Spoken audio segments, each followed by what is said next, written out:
Defense, did you guys want to say anything? No, Your Honor. Ms. Thompson in her PSI did make some comments to the family, so we just asked them to state and show the family that. They say jealousy is a quiet poison. You don't notice it until it destroys something innocent. But in Tamarac, Florida, that poison didn't just destroy a relationship. It destroyed a life. And what happened to 23-year-old Kayla Hodgson is the kind of story that makes you question how far the human heart can go when it's blinded by obsession. Before we go deeper, do me a small favor. It helps more than you think. Please like this video, drop a comment, share it with someone who needs to hear it, subscribe, and click the bell icon so you don't miss the next upload on Mystoracrimes. Trust me, the more we talk about stories like this, the more awareness we create. Kayla was young, bright, loved, and full of plans. She had a family that adored her and a future she was actively building. But while she was living her life, someone else was silently unraveling. Someone who watched her, studied her, obsessed over her relationship, and convinced herself that Kayla was standing in the way of the life she wanted. That someone was 31-year-old Sakiyna Thompson, a woman consumed by jealousy after an on-and-off relationship with a man she believed she still had a claim over. And when Kayla stepped into the picture, Sakiyna didn't just get upset. She became fixated.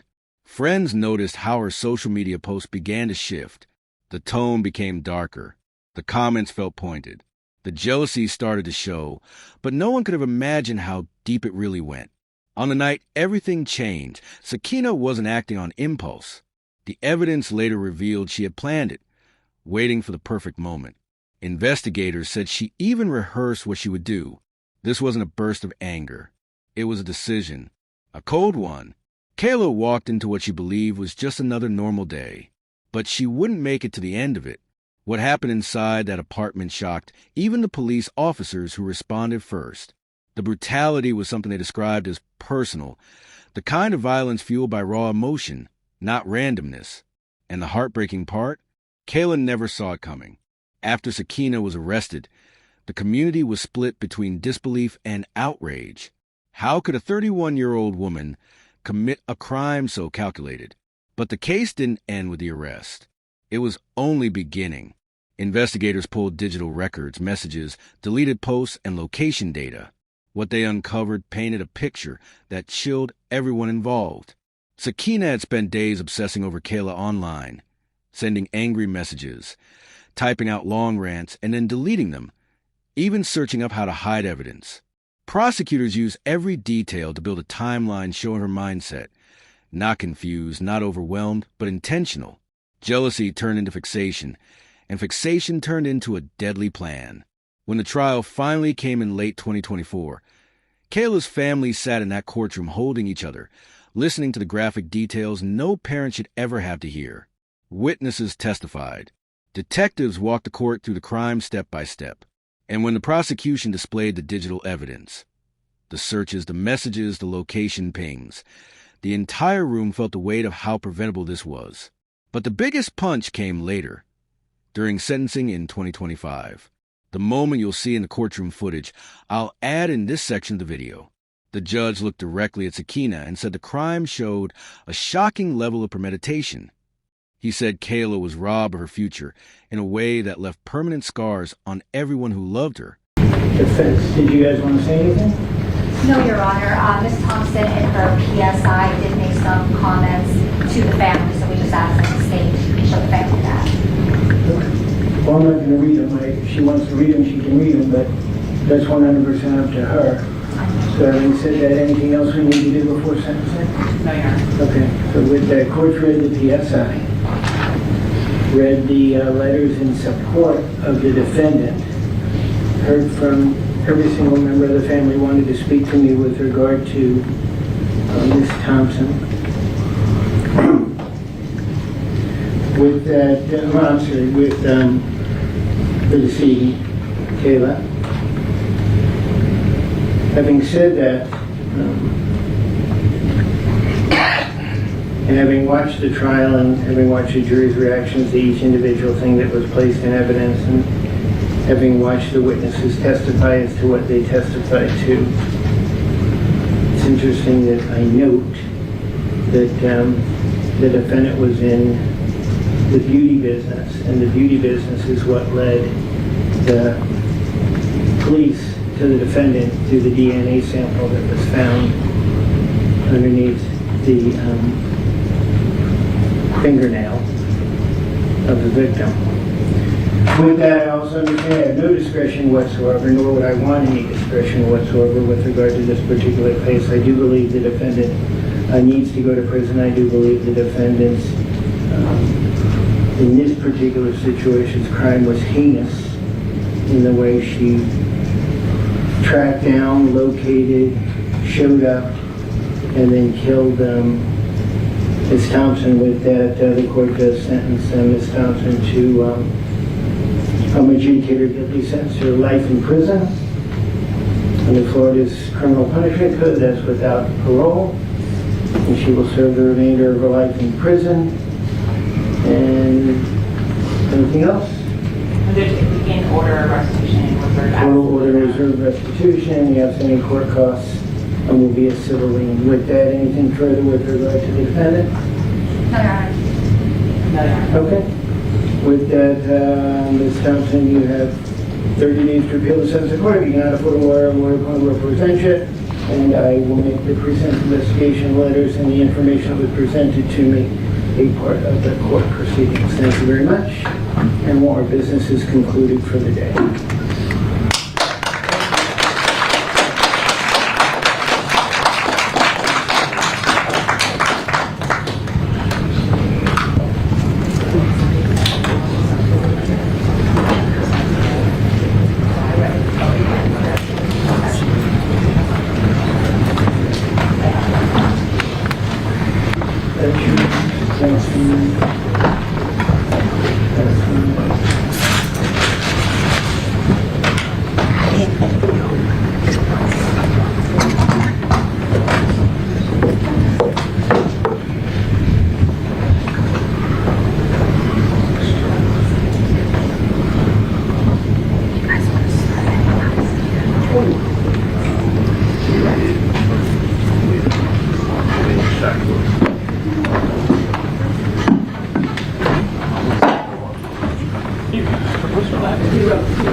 Close the door.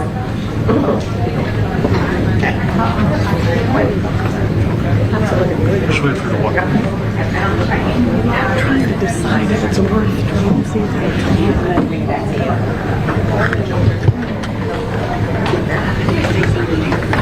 Just except for that one lady. Everything else is fine. Sorry. Thank you very much. Thanks very much. Appreciate it. She's probably outside. Thank you. All right.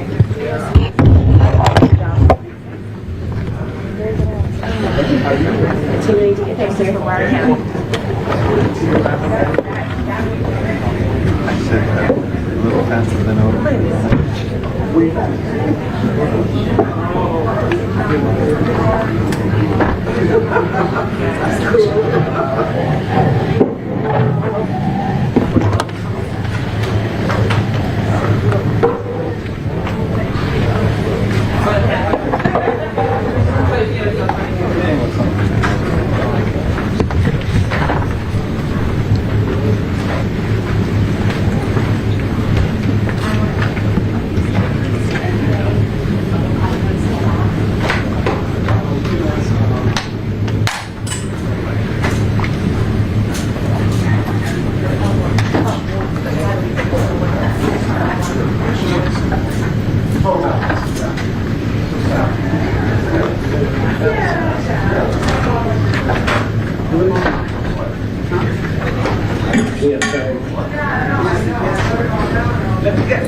What do we have tomorrow? A trial? Who are we going on? You read? Okay. You're gonna, is that a mystery base? A mystery base case? Yes. Huh? Is the victim going to show up for that? Oh, maybe. No. I thought they spoke to her. Everybody spoke to her. How are you going to take her depo tomorrow? He's going to order a reporter. He'll take the depo in the morning and we'll give him the at the end. We'll see. Judge, can we have one of the bailiffs make copies of those letters if possible, just so I can put them in my file? We can. I don't know how they're going to make them, but I mean, we have the PSF.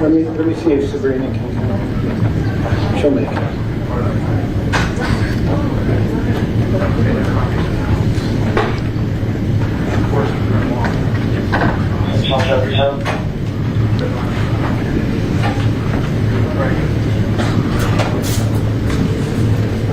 Can I get a quick? Amy, come on in and so you make copies Like you're of gonna say these letters here for the defense. Thanks. I'm sorry, Judge? No, Oh. Sabrina.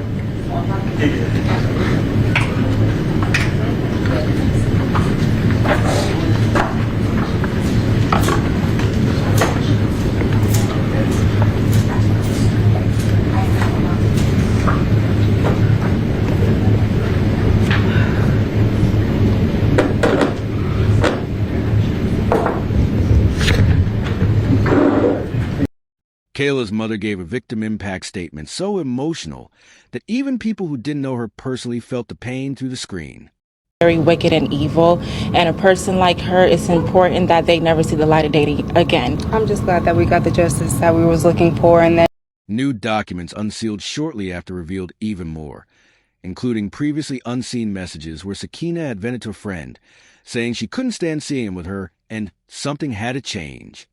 Those messages became the final nail in the coffin. Public reaction exploded again online. TikTok, Instagram, Reddit, and YouTube lit up with discussions. Many people couldn't understand how someone could commit something so violent.